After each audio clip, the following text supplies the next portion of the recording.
They're out there, lurking in the vastness of space. Planets so weird, even science fiction could not foresee them. For the first time ever, scientists are discovering alien worlds beyond our solar system. Places where ice is hot and rain is made of iron. They are uncharted, unearthly, and unpredictable. And somewhere, hidden among these strange new worlds, scientists seek the greatest discoveries of all. Planets like ours, alien Earths. 35 seconds. Let's go. Storage tank press closed. March 6, 2009. 22 seconds. Later, GN2 pressure go. This Delta II rocket is going through its final pre-flight check. 71.3. Drop 1. Engine start, 1, 0, and liftoff. It is the start of an extraordinarily ambitious mission.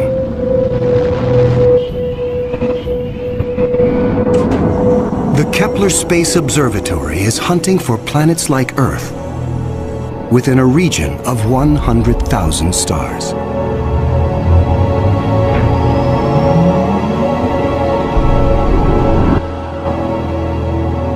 It is the culmination of a journey that began more than a decade ago with one of the most profound scientific discoveries ever made.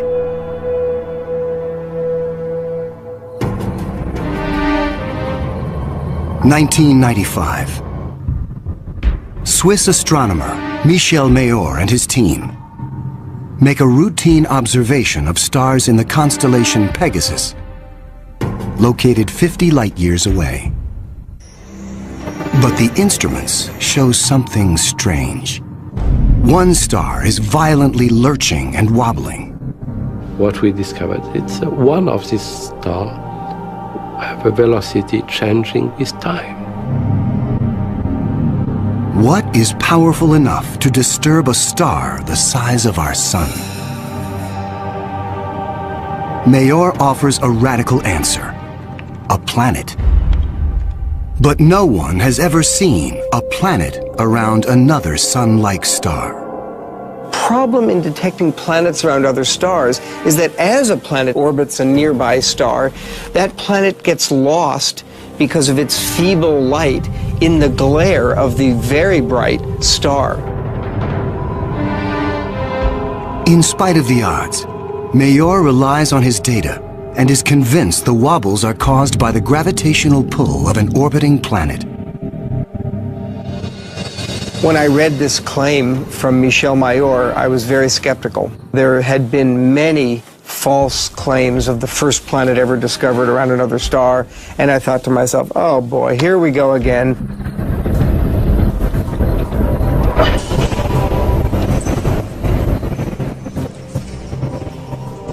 So I decided to observe the star on 4 consecutive nights. And stunningly, the star was shown to wobble exactly as Michel Mayor had said. Michel Mayor and his teammate Didier Queloz announced their discovery. It rocks the scientific community. They had found for the first time reproducible, confirmable evidence of the existence of a planet around a sun-like star.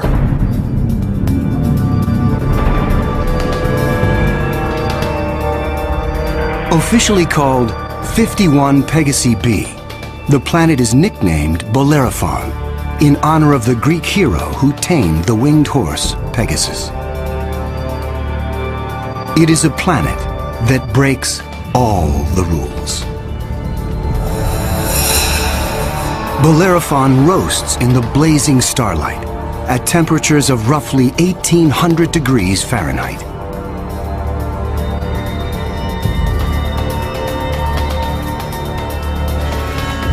It is nearly 150 times more massive than Earth and is a gas giant like Jupiter. A gas giant is a planet made mostly of hydrogen and helium. Only the outer layers are gas, But inside, hydrogen and helium is compressed to huge, huge, huge pressures. It doesn't resemble a gas at all. Unlike anything found in our solar system, this is an entirely new class of planet, what scientists call a hot Jupiter.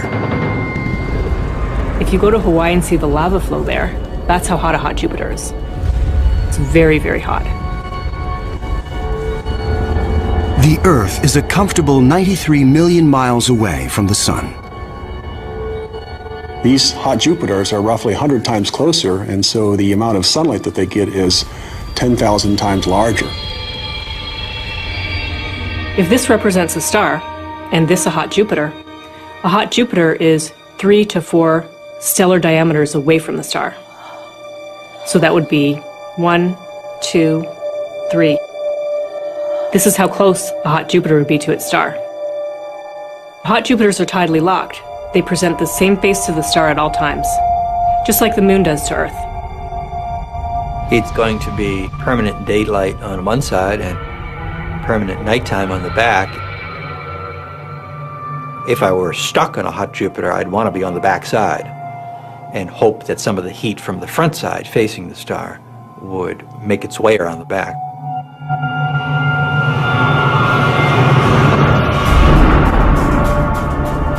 The variations in temperature make Bellerophon's atmosphere extremely windy.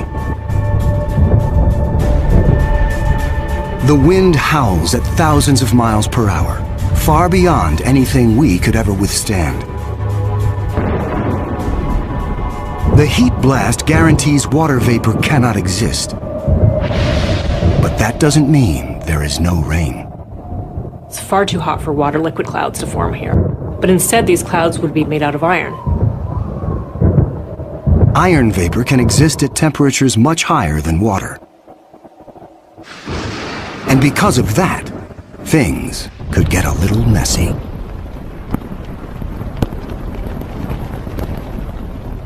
You better have an umbrella that's pretty sturdy, because the iron is going to start coating your umbrella very rapidly and making it extremely heavy and just crush that umbrella.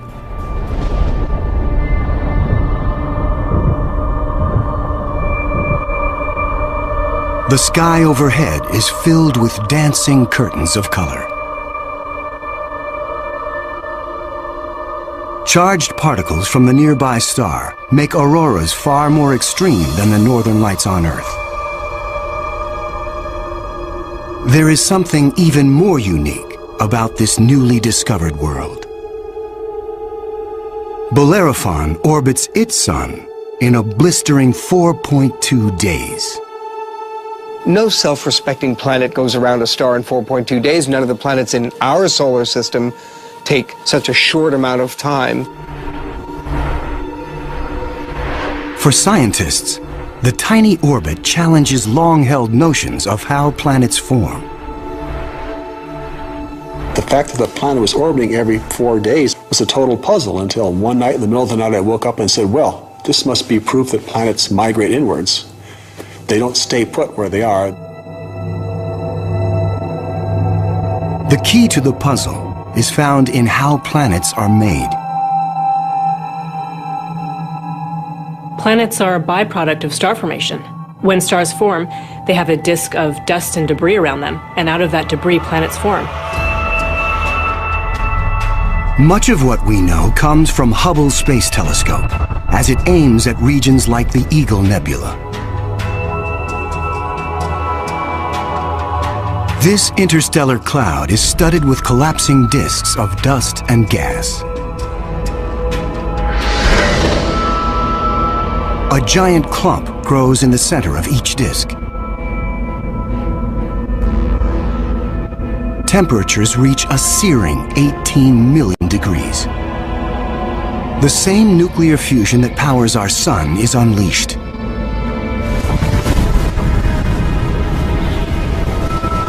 The star is born. Radiation from the star generates a stellar wind that sweeps away leftover dust and debris. Some of the dust survives and remains in orbit around the newborn star. Over millions of years, the dust sticks together, forming knots that grow into asteroids, and the asteroids grow into planets.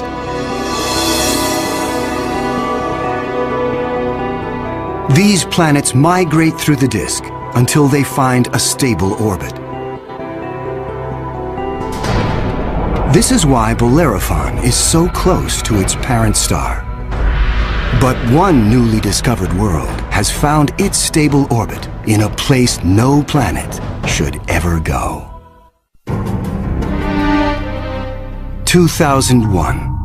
Hubble Space Telescope is directed to an obscure star some 150 light-years away from Earth, in the constellation of Pegasus. This is the same region where Bellerophon was found 6 years earlier. Hubble is tracking another hot Jupiter, discovered by astronomer Jeff Marcy. But this one is different from Bellerophon. You've probably heard of the planet HD 209458b. It's a terrible name. A terrible name for a terrible place. HD 209458b has been dubbed by some as Osiris, after the Egyptian god of the dead. Osiris is over 200 times more massive than Earth. It has migrated perilously close to its sun, at a mere 4 million miles from the blazing solar surface. Osiris broils in a planetary hell. The average daily temperature on Osiris is over 2,000 degrees. Forget global warming. This is global frying, and it causes Osiris to lose an estimated 550,000 tons of air every second. There's a leak of gas, a steady stream of hydrogen and helium, and that's making a big, huge cloud all around the planet. Its atmosphere is bleeding into space. Scientists speculate that a colossal trail of gas spirals behind the planet for thousands of miles. Osiris presents an unprecedented opportunity for astronomers. Using Hubble, they analyze the alien planet's bloated atmosphere. This is the absolutely first time where we could tell what is the composition of the atmosphere of an extrasolar planet.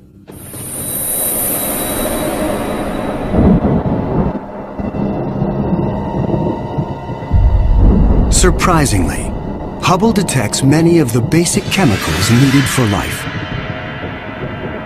Sodium, carbon, hydrogen, and oxygen. But Osiris is far too hot for life as we know it. There may be other forms of life, however, that thrive on higher temperatures. But there's no solid surface as we know it on a hot Jupiter. So this life would have to be just tiny little microbes floating around on aerosols. And on our own Earth, we have life that floats around in our atmosphere. But that life didn't start there. So life almost certainly would not exist on hot Jupiters. Astronomers have discovered many hot Jupiters since Bellerophon was found in 1995. But conditions on these worlds rule them out as places where the drama of life can unfold.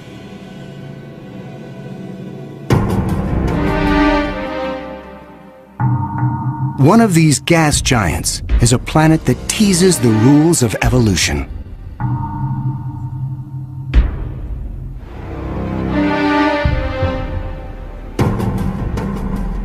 Astronomer Jeff Marcy discovers something shocking about a planet orbiting a star called 16 Cygnus b, located some 70 light-years away in the constellation of Cygnus, the Swan.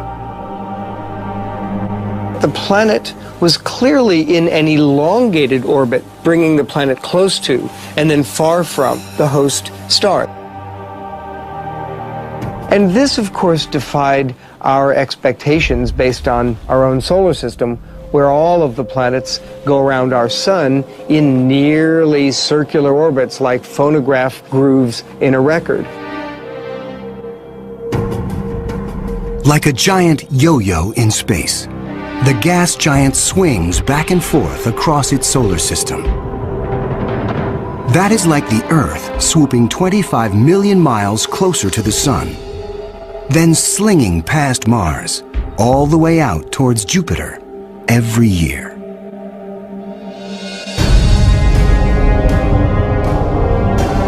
And like all of the gas giants in our solar system, this yo-yo planet might have an entourage of moons. Marcy speculates that one of these moons could be similar to Earth. And here's where the interesting story begins. Imagine a rocky moon with lakes, oceans, maybe streams and waterfalls on the surface. The moon orbiting its planet, the two of them orbiting the host star. Unlike the airless moon that circles the Earth, this moon is a world with extreme seasons. On Earth, the seasons are caused by the tilt of our planet. Here, they are caused by the elongated orbit. These poor planets that are in these elongated elliptical orbits suffer terrible changes in their climate throughout a year.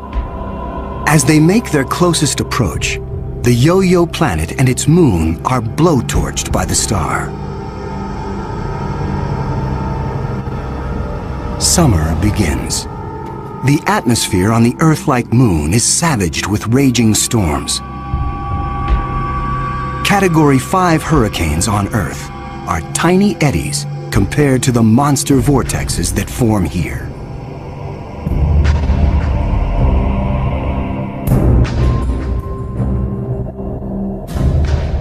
The clouds thicken as the water evaporates. Temperatures rise dramatically. Any water or gases would heat up, and indeed the oceans would boil into steam, so you'd end up with a big steam bath. During the peak of the summer, the entire moon is smothered in 800-degree temperatures.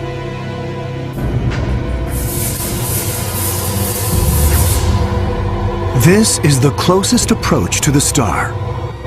During its 26-month orbit, the summer season is barely 2 months long. But what a season! The planet and its moon swing away from the furnace of the star. Temperatures fall to ranges we would find temperate and comfortable.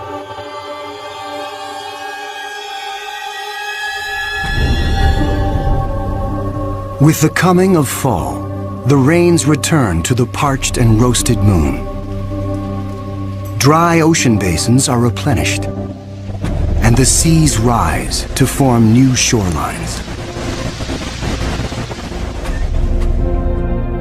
Tranquility prevails as the yo-yo planet and its moon slip into the deep freeze of winter. Now, over 200 million miles from the star, the daytime sky is dark. Temperatures hover around 260 degrees below. Winters are long, lasting 17 months. With the coming of spring, the sun looms large in the skies over this hapless moon as the ice cracks and melts violently. Huge icebergs calve into a stormy and fast-rising ocean.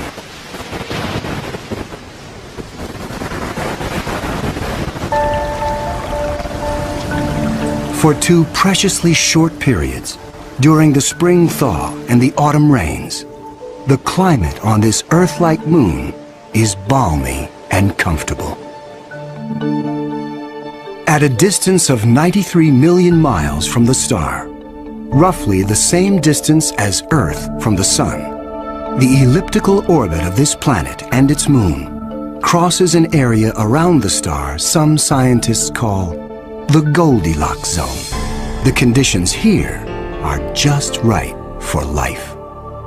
If you're too close to the star, then it's too hot. If you're too far away, then it's going to be too cold and everything's going to be icy. But then if you're right in the middle, it's just right. Every star has a Goldilocks zone. Where that zone is depends on the size and temperature of the star. In our solar system, Venus marks the inner boundary and Mars the outer boundary. Earth and its abundance of life is right in the middle. The Yo-Yo planet passes through the Goldilocks zone twice a year. For 3.5 months during the spring as it races inbound, and again in the fall for 3.5 months as it hurtles back into the colder reaches of space. Could life survive the conditions outside the Goldilocks zone?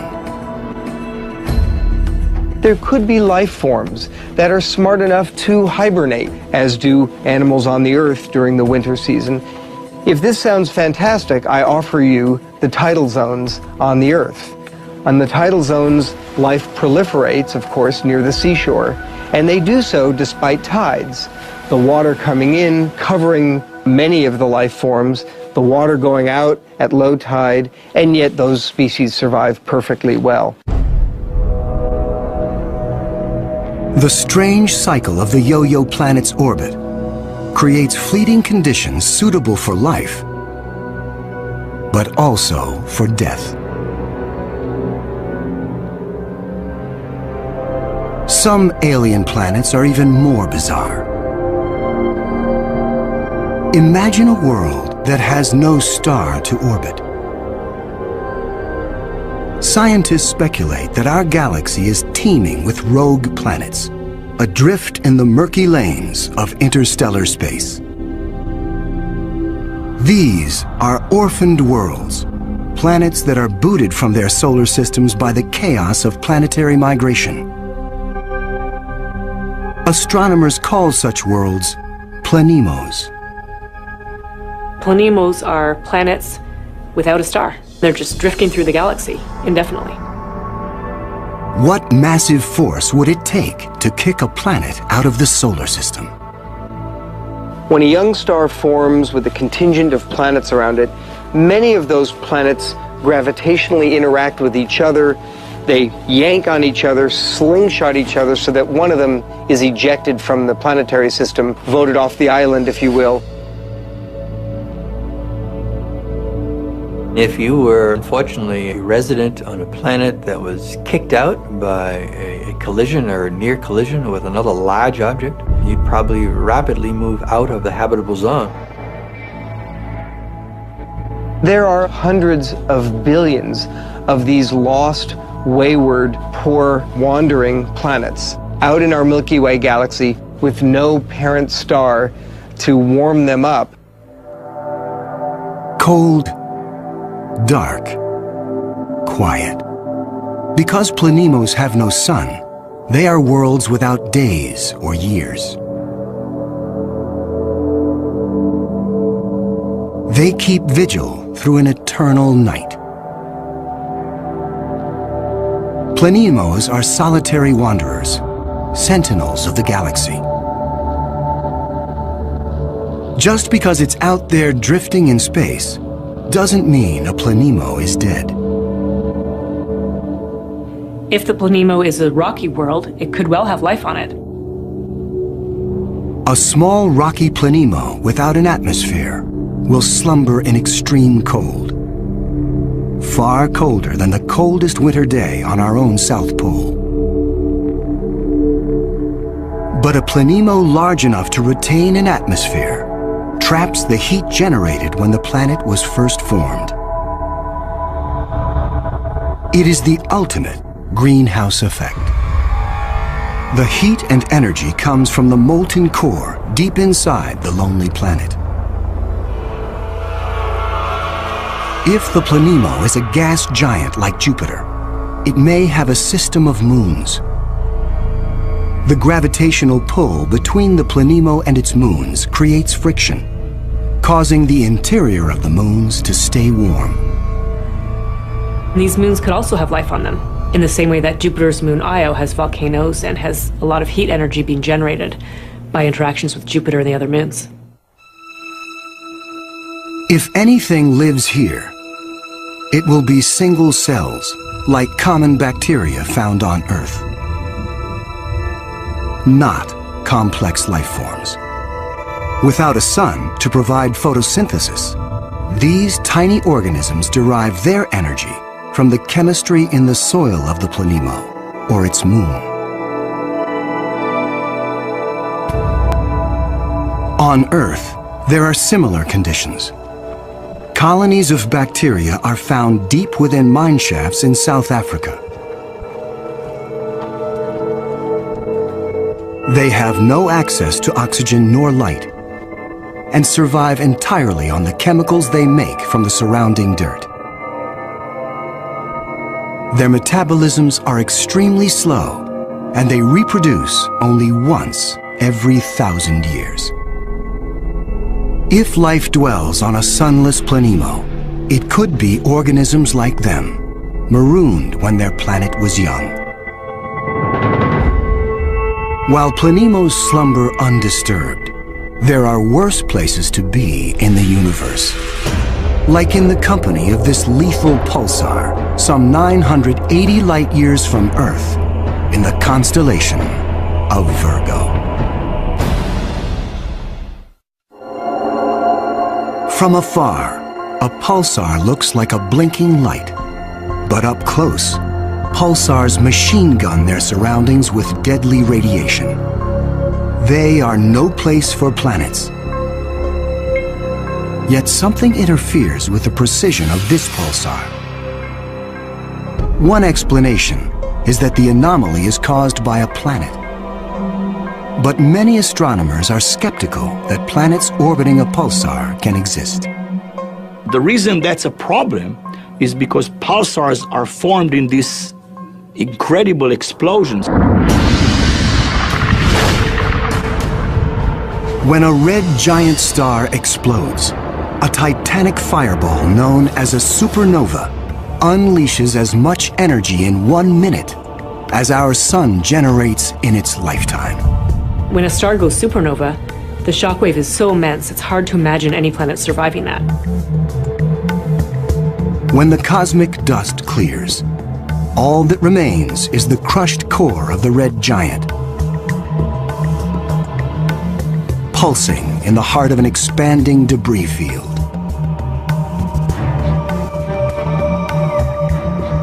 Matter blasted from the colossal explosion falls back to the pulsar and forms a disk. Within this chaos, a new world arises, born of fire and destruction, a planetary zombie raised from the carcass of the former red giant star. It's amazing that planets could form in that environment. A planet orbiting a pulsar will give you the feeling of being in a disco bar with a very strong strobe light, which is the pulsar. Radiation from this stellar beast breaks down the organic molecules needed for life. The pulsar has these very strong magnetic fields that are being spun around as the star is rotating quickly, and it's picking up any material, electrons, protons, and speeding them up and slinging them out at high speed. So it's like a solar wind with a vengeance. I can't imagine that there would be much of an opportunity for even simple life, microbial life, to emerge and to flourish on a planet around a pulsar. Largely because if you were in the pulse, you'd be severely energized, and if you were not in the pulse, you would be completely devoid of energy. The discovery of pulsar planets shows how new worlds can form in the wake of a star's destruction. No matter where a planet arises, the process of its birth is fraught with danger. Sometimes, the violence is so great, the end of the world comes before the beginning. 2007, Astronomers using the giant Gemini North telescope make a strange discovery in the Pleiades cluster some 400 light-years from Earth. A star known only by its catalog number, HD 23514, is surrounded by a giant donut-shaped cloud of dust and gas.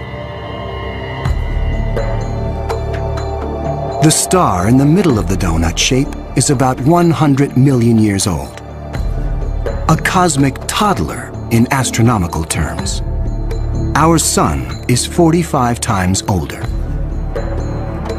The conditions are perfect for planets to form. But spectral analysis finds something strange. The dust is utterly pulverized. Typically, a newborn star is surrounded by fledgling planets. Planets form around the young star in a protoplanetary disk of gas and dust. And then these planets go on their merry way orbiting the star, not realizing that they're in an orbit that's too close to another planet. Millions of years ago, two primordial planets orbiting HD 23514 are spinning toward doom. As the two worlds close in, tidal forces torque each planet from spheres to egg shapes.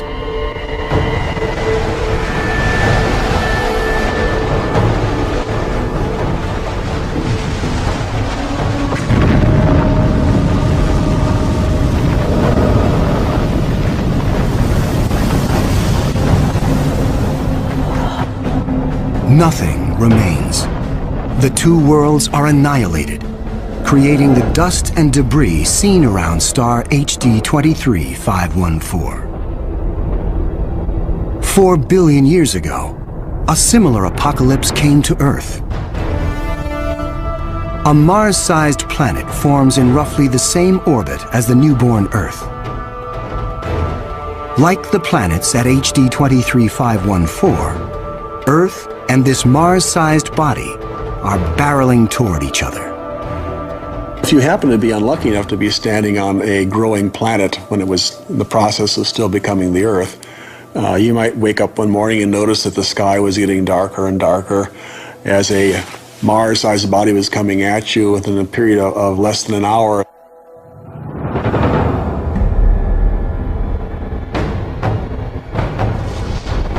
And when it hits, the shock wave is felt all over the planet, scouring the surface of the Earth. The collision obliterates one side of the planet. Molten rock sprays out into space. The entire globe is peppered by meteors and noxious vapor. It would actually make hell look like a Bahamas vacation.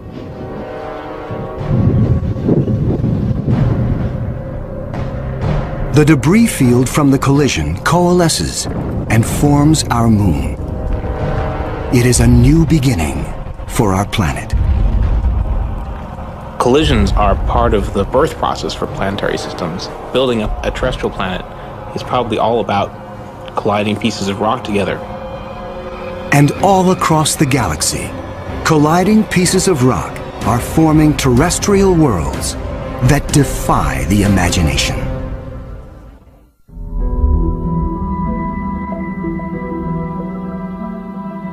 There is a new planet out there, a planet we were not aware of existing before.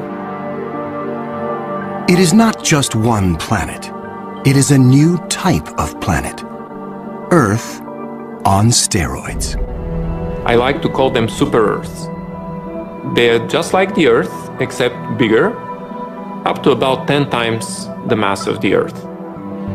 One family that the super Earths resemble just like our own Earth. Continents, oceans. Some of them may be very dry, like Mars. And then another family that we call water worlds or ocean planets that are completely covered with water. Welcome to Gliese 581c.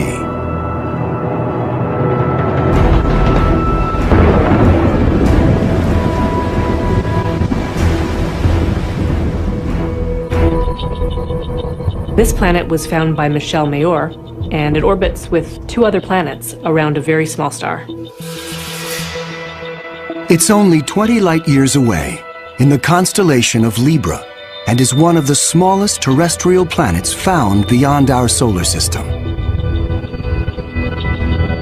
That doesn't mean Gliese 581c is small. It's still a super-Earth with 5 times the mass of our home planet. But it's the possibility of liquid water that excites scientists. An ocean planet feels like being in the middle of the Pacific Ocean, with no land in sight, just water, puffy white clouds and blue sky above you. The winds on the ocean world are going to be similar to that of the Earth. So it will be a very good place to sail. The weather's absolutely perfect. Every day you get a clear blue sky and the sun just stays in the same place. Now how's that for weather prediction? No land anywhere. Even miles beneath the surface. This water layer would extend very far down, at least a quarter of the way down in the planet. But as we dive deeper into the sea, the pressure builds. At 35,000 feet below the surface, we pass the point where the deepest oceans on Earth bottom out. We pass the 100,000-foot mark.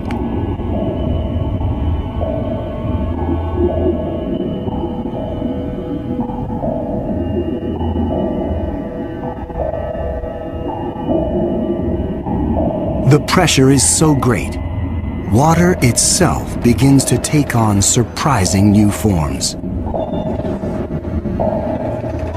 At a depth of 10 times the greatest ocean depth on Earth, we reach the bottom. When you have a large amount of water, then at the bottom of an ocean, you will form very high pressure in excess of 1 million atmospheres. And that pressure will compress the liquid water, that is the ocean, into a state which we call ice 7.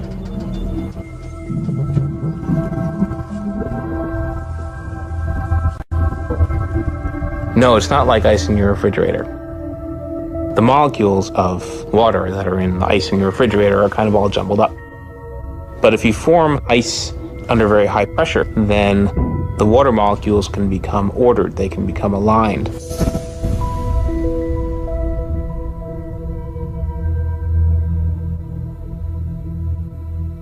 I can show you a crystal that is a very good analog to ice 7. This is halite, also known commonly as rock salt. Ice 7 may exist within our own solar system. Europa, a moon of Jupiter, could possibly have a mantle of liquid water surrounded by a thick, icy crust. The pressure from the crust is so great that Ice 7 might exist deep within these uncharted seas. If we scale up and thaw out Europa, it could be a water world similar to Gliese 581c. One could imagine that life could emerge on a water world. After all, water is essential to life on Earth. Everywhere on Earth where there is water, there is life. You cannot find a sterile drop of water on Earth unless you put it in the microwave yourself. On this water world, there could be bacteria or any kind of life in the ocean itself. But not all of the super-Earths are water worlds teeming with life. When we talk about super-Earths, we talked about 2 major families of mostly rocky with some water and mostly water with an endless ocean. But one has to add to those a 3rd family of probably very rare super-Earths and Earth-like planets, which are called carbon planets. A carbon planet is unlike anything we've ever seen anywhere. A place with an alien chemistry, but loaded with very earthly treasures. Throughout our galaxy, there are planets barren and poor and inhospitable. But science is on the trail of a new type of planet, an entire world of treasure. In our own solar system, in our sun and in all the stars nearby, there's always more oxygen than carbon. But if we think of a place in the universe where there's more carbon than oxygen, then planet formation is very different. Spectral analysis shows carbon to be far more plentiful, 26,000 light-years away near the center of our galaxy. Planets that form here may contain a rich abundance of carbon. The morning sky on a carbon world would be anything but crystal clear and blue. I'm picturing a yellow haze with black clouds of soot. And as you descended farther down in the atmosphere, I could imagine lakes that were made out of compounds like methane or gasoline. I'm picturing these bubbling, foul-smelling pits of black ooze, like an oil well. With little or no water in the atmosphere, the air is made of carbon compounds. Methane, butane, pentane, benzene, all these different kinds of carbon compounds that separate out when you refine gasoline. One day it might be raining benzene. The next day it might be raining butane. Alien as carbon planets might seem, the air quality could be familiar to some. The air in a very benzene-rich planet will resemble that of LA. A lot of small particles that unfortunately we are quite used to from the exhaust of cars. Despite the pollution, carbon planets could come with a sparkling upside. You might see diamond because the planet may have substantial quantities of pure carbon that it's formed out of. And pure carbon, when you compress it, tends to form into diamond. The secrets of exotic planets like these are waiting to be discovered all across the galaxy. But astronomers won't be satisfied until they find the Holy Grail. A planet like our own, one that sustains life, the next Earth. People always ask me, do I think we're going to find another planet like Earth? And I answer, absolutely. Every star probably has planets roughly the same size as our Earth. We think that essentially every star has several Earth mass or super Earth mass planets. So if you have, say, 200 billion stars in the galaxy, that may mean there are 400 billion Earths in the galaxy or more. 400 billion Earths. The Kepler Space Observatory is the first instrument capable of finding one of these planets. Kepler is looking at the constellation Cygnus in the night sky at 100,000 stars, taking picture after picture after picture, minute after minute. And the goal of Kepler is simple: to look for stars among the 100,000 that dim. When a star dims slightly, it means a planet passes in front, blocking some of the light. How long the star dims and how much light gets blocked will tell scientists about the size of the planet and the distance from its sun. A good analogy for this is looking for the dip in the light that you would see from a searchlight if a small moth flew across the searchlight. And so it's a really tiny dip in the light as the planet transits. It is a very powerful technique because it allows you to discover planets that are even smaller than the size of the Earth, around stars similar to the Sun.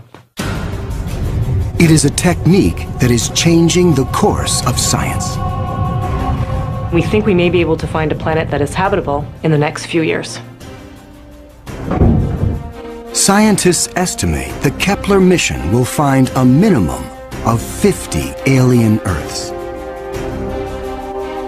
one of the big questions that anybody looking for life beyond the Earth is facing today is, what if we don't recognize life even though we discover it? Conditions on an alien Earth may cause life to evolve differently. My hope is that we'll see some sign that will make our hairs stand up on the back of our necks. Whatever that sign is, it will be the first chapter on the greatest scientific story ever told.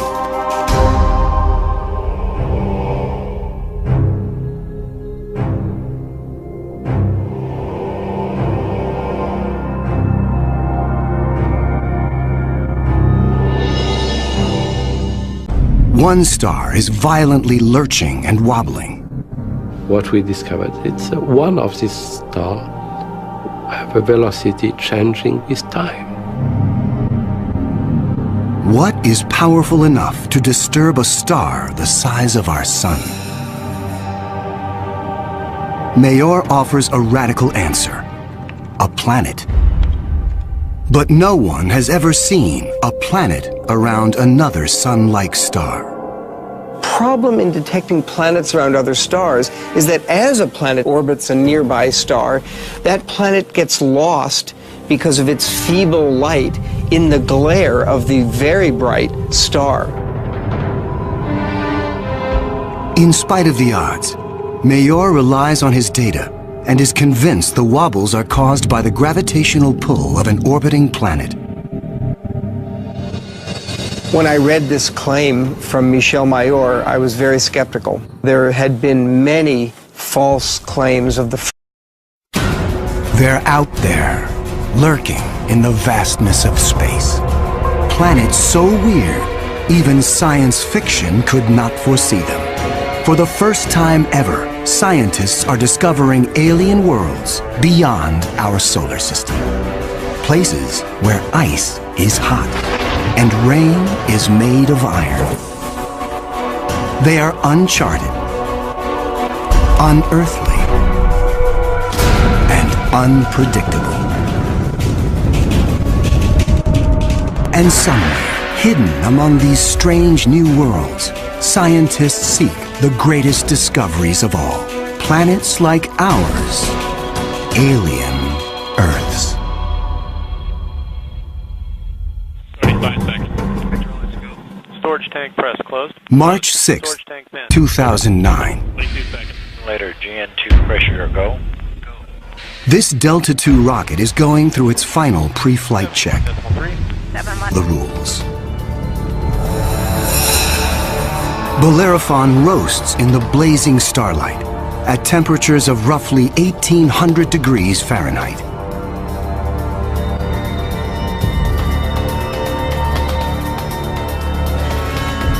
It is nearly 150 times more massive than Earth and is a gas giant like Jupiter.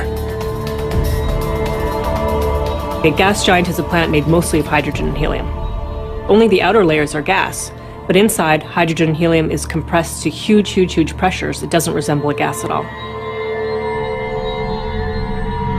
Unlike anything found in our solar system, this is an entirely new class of planet, what scientists call a hot Jupiter. If you go to Hawaii and see the lava flow there, that's how hot a hot Jupiter is. It's very, very hot. The Earth is a comfortable 93 million miles away from the Sun. First planet ever discovered around another star, and I thought to myself, oh boy, here we go again.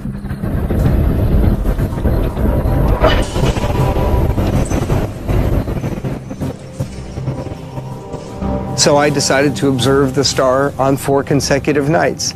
And stunningly, the star was shown to wobble exactly as Michel Mayor had said. Michel Mayor and his teammate Didier Queloz announced their discovery. It rocks the scientific community. They had found for the first time reproducible, confirmable evidence of the existence of a planet around a sun-like star.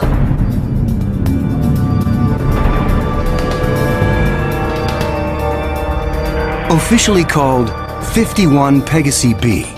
The planet is nicknamed Bellerophon in honor of the Greek hero who tamed the winged horse, Pegasus. It is a planet that breaks all. Prop 1. Engine start, 1, 0, and liftoff. It is the start of an extraordinarily ambitious mission.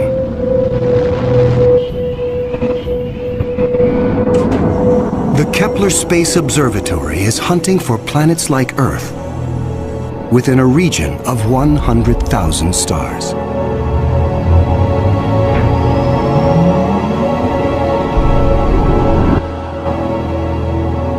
It is the culmination of a journey that began more than a decade ago with one of the most profound scientific discoveries ever made.